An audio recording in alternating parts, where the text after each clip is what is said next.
اعوذ باللہ من الشیطان الرجیم بسم اللہ الرحمن الرحیم الحمد لأہلہ والصلاۃ علی اہلہا اما بعد فقد۔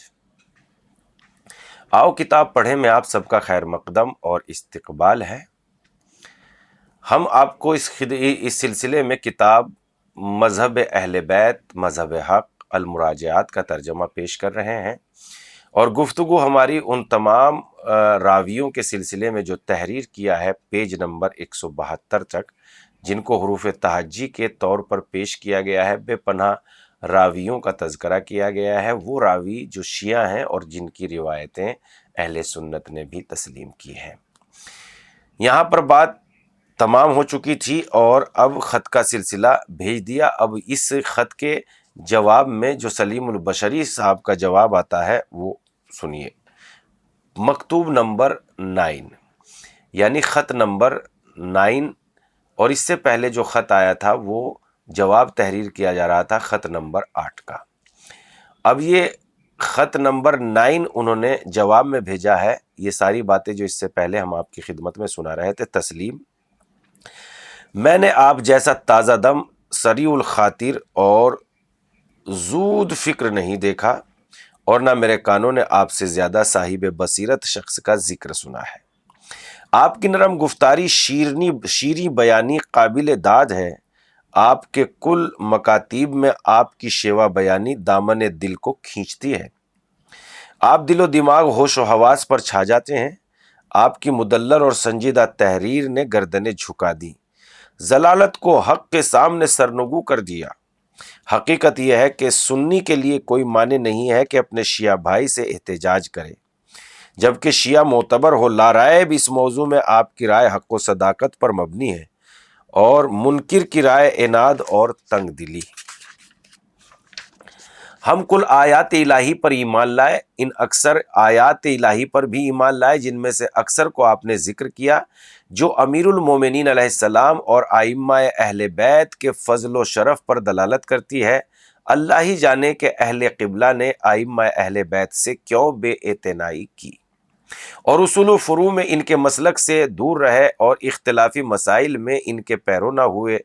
علماء امت نے اہل بیت کے افکار و خیالات سے بحث نہ کی، بلکہ بجائے ان کی تقلید کے ان سے معارضہ کرتے رہے اور ان کی مخالفت کی پرواہ نہ کی، اور سلف سے لے کر خلف تک عوام امت وغیرہ اہل بیت کے آستانوں پر نظر آئے۔ لہذا کلام مجید کی آیتیں اور صحیح اور مسلم و ثبوت حدیثیں اگر ائمہ اہل بیت کی اطاعت و پیروی کے واجب اور فرض ہونے کے متعلق نص صریح ہوتی ہیں، تو جمہور اہل سنت کو پیروی اہل بیت کے سوا چارہ کار ہی نہ تھا، اور ائمہ اہل بیت کو چھوڑ کر وہ کسی کو اپنا مقتدا و پیشوا بنانا پسند نہیں کرتے، لیکن وہ آیات الہی اور احادیث پیغمبر کو سمجھتے نہیں، اور ان آیات اور ان احادیث کو جن میں اہل بیت کے شرف و کمال کو بیان کیا گیا ہے صرف مدح و ثنا سمجھتے ہیں، اور یہ ان سے محبت رکھنا اور ان کی عزت و تعظیم کرنا واجب ہے۔ ان کے نزدیک ان آیات اور احادیث کا محاصل یہ ہے کہ اہل بیت سے مودت و محبت اور اخلاص واجب ہے، اور ان کا احترام کرنا ضروری ہے۔ اگر آیات قرآن مجید و احادیث پیغمبر میں تصریح ہوئی کہ بس ائمہ اہل بیت ہی کی پیروی فرض ہے، تو اہل قبلہ علماء اہل بیت سے انحراف نہ کرتے، اور نہ بجائے ان کے کسی دوسرے کی طرف رجوع کرتے، اور یہ ظاہر ہے کہ اگلے بزرگ زیادہ صحیح سمجھنے والے تھے، اور کتاب الہی اور حدیث پیغمبر کا مطلب آج کل کے لوگوں سے بہتر سمجھتے تھے۔ جواب: اس ناچیز سے آپ کے حسن ظن کا شکریہ۔ آپ کے لطف و عنایت کے سامنے میرا دل جھکا جاتا ہے۔ آپ کی مہربانی و حق جوئی کی ہیبت مجھ پر مسلط ہے، لیکن میں آپ سے یہ گزارش کرنے کی اجازت چاہتا ہوں کہ آپ اپنے مکتوب پر نظر ثانی کریں، جس میں آپ نے لکھا ہے کہ اہل قبلہ نے اہل بیت سے عدول کیا ہے۔ یہ لفظ زیادہ وسیع استعمال ہو گیا۔ اہل قبلہ تو شیعہ بھی ہیں، انہوں نے ابتدا سے آج تک اصول و فروع میں کسی چیز میں اہل بیت کے مسلک سے انحراف ہی نہیں کیا۔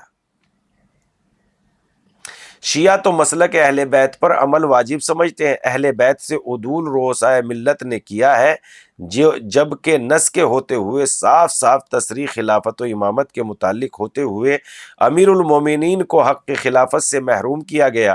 اصول و فروع میں اہل بیت کو چھوڑ کر دوسرے مرکز بنائے گئے اور کتاب و سنت کے مصالحے کے لحاظ سے تعویلیں کی گئی۔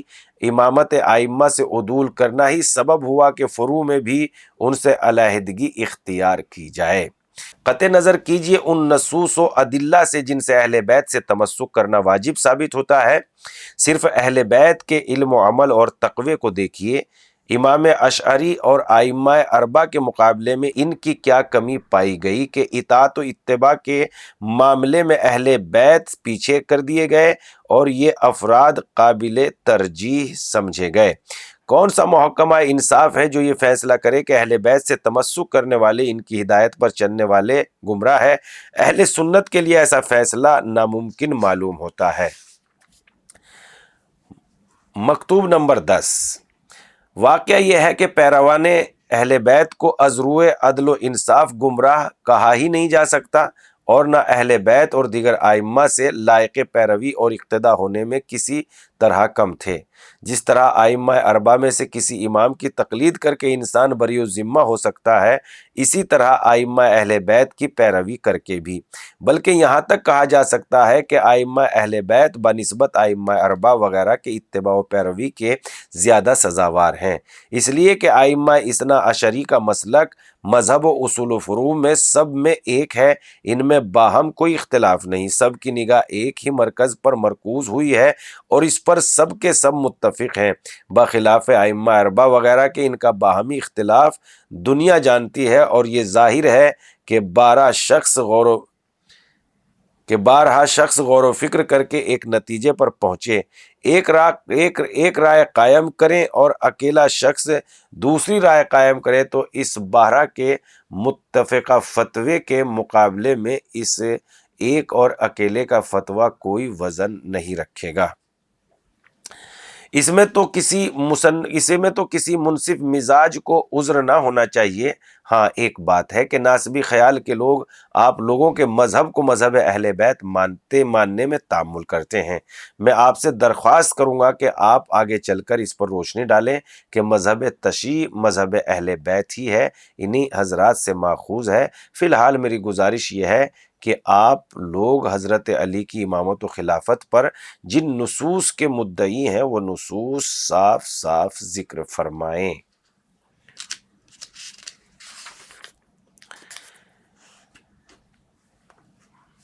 جواب خط یعنی 10ویں خط کا جواب۔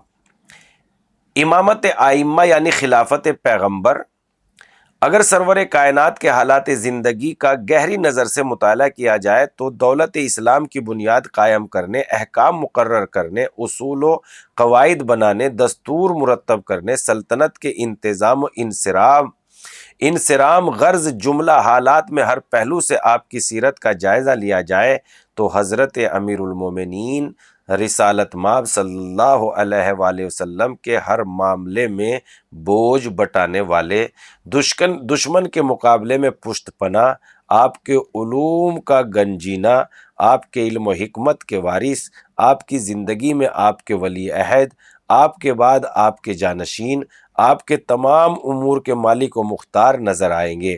اول یوم بعثت سے پیغمبر کی رحلت کے وقت تک سفر میں، حضر میں، اٹھتے بیٹھتے آپ کے افعال، آپ کے اقوال کی چھان بین کی جائے تو حضرت علی کی خلافت کے متعلق بکثرت صاف اور تصریح حد تواتر تک پہنچے ہوئے ہیں، واضح نصوص ملیں گے۔ حضرت نے ہر محل پر اپنی رفتار و گفتار و کردار اور ہر ممکن ذریعے سے اپنی جانشینی کے مسئلے کی وضاحت کی ہے تاکہ کسی کے لیے تعامل کی کوئی گنجائش نہ رہ جائے۔ دعوت عشیرہ کے موقع پر پیغمبر کا خلافت امیر المومنین پر نص فرمانا۔ پہلا واقعہ دعوت ذوالعشیرہ کا ہی لے لیجئے جو اسلام کے ظاہر ہونے کے قبل مکے میں پیش آیا۔ جب یہ آیا وَانذِرْ عَشِیرَتَکَ الْأَقْرَبِینَ نادل ہوئی تو رسول مامور ہوئے کہ خاص خاص رشتہ داروں کو بلا کر دعوت اسلام دے، تو حضرت سرور کائنات نے تمام بنی ہاشم کو، جو کہ کم و بیش 40 آدمی تھے، جس پر آپ کے چچا ابو طالب، حمزہ، عباس، ابو لہب بھی تھے، اپنے چچا ابو طالب کے گھر میں دعوت دی۔ دعوت کے بعد آپ نے جو خطبہ ارشاد فرمایا وہ تمام کتب احادیث، وہ سیر تواریخ میں موجود ہے۔ اسی خطبے میں آپ نے فرمایا، فرزندان عبد المطلب، جتنی بہتر شے یعنی اسلام میں تمہارے پاس لے کر آیا ہوں، میں تو نہیں جانتا کہ عرب کا کوئی نوجوان اس سے بہتر چیز اپنی قوم کے پاس لایا ہو۔ میں دنیا اور آخرت دونوں کی بھلائی لے کر آیا ہوں، اور خداوند عالم نے مجھے حکم دیا ہے کہ تمہیں اس کی طرف دعوت دوں۔ اب بتاؤ تم میں کون ایسا ہے جو اس کام میں میرا بوجھ بٹائے، تاکہ میں تمہارے درمیان میرا بھائی، وصی اور خلیفہ ہو۔ تو علی کے سوا سب خاموش رہے۔ حضرت علی، جو اس وقت بہت ہی کم سن تھے، اٹھ کھڑے ہوئے اور کہا، یا رسول اللہ، میں آپ کا بوجھ بٹاؤں گا۔ رسول اللہ نے آپ کی گردن پر ہاتھ رکھا اور پورے مجمع کو دیکھ کر ارشاد فرمایا، یہ میرا بھائی ہے، میرا وصی ہے، اور تم میں میرا